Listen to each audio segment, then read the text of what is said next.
మన లాంచ్ మనం బహిర్గతం అయ్యే విషయం అలా జరిగి ఇలా ముగిసిపోకూడదు. మన బహిర్గతమైన విషయం రోజు రోజుకి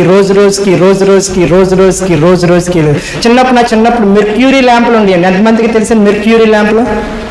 మెర్క్యూరీ ల్యాంప్ తెలుసండి? ఇంతకు ముందు పెద్ద లైట్లు కట్టేవారు కదండి. అది ఆన్ చేయగానే పెద్ద లైటింగ్ రాదు, ఆన్ చేయగానే రాదు. లోపల ఉన్న మెర్క్యూరీ ఈ కరెంట్ చేత రెండింటికి రియాక్షన్ జరిగి కొద్ది ఏమవుతుందంటే లైటింగ్ ఇంక్రీజ్ అవుతుంటుంది.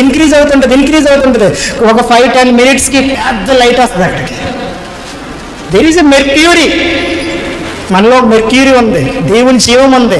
బాప్తిసం పొందిన తర్వాత యేసు ప్రభువుని సొంత రక్షకుని అంగీకరించిన తర్వాత మన లోపలికి టన్స్ ఆఫ్ మెర్క్యూరీ దేవుడు లోపల పెట్టేశాడు. దేవుని వాక్యం, దేవుని సహవాసం అనే లైట్ ఎప్పుడైతే దాంతో కనెక్ట్ అవుతుందో మన లైట్ స్ప్రెడ్ అవుతుంది. We become a big light. Hallelujah. Don't be LED. Okay, రాత్రికి LED నా ముందే కాలిపోయింది. పురుగులు పడుతున్నాయి కదా, అది మంచుకి పురుగులకి తడిగా అయిపోయింది, అది వైర్లు తడిగా అయిపోయింది మొత్తం పైన లైన్. ఈ పురుగులు పడడం వల్ల ఏమైందంటే కాంటాక్ట్ అయిపోయి తప్పని లైట్ కాలిపోయింది నా పైన ఉన్నది. LED చెప్పండి ఏంటది?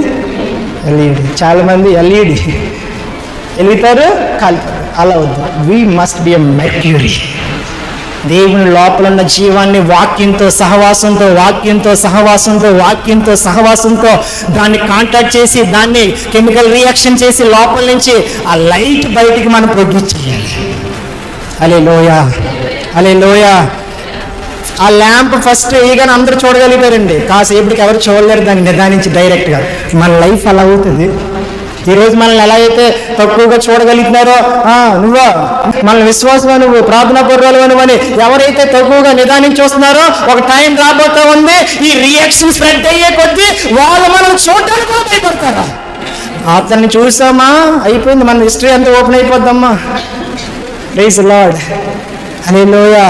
Such a lifestyle is waiting. అది మన లోపల అలాంటి ఒక జీవన విధానం ప్రభు మన కోసం దాచి ఉంచాడు, ప్రిజర్వ్ చేసి ఉంచాడు. మనం దాన్ని ఆలోచన చేయకపోవడం వల్లే మనం ఓడిపోతా ఉన్నాం.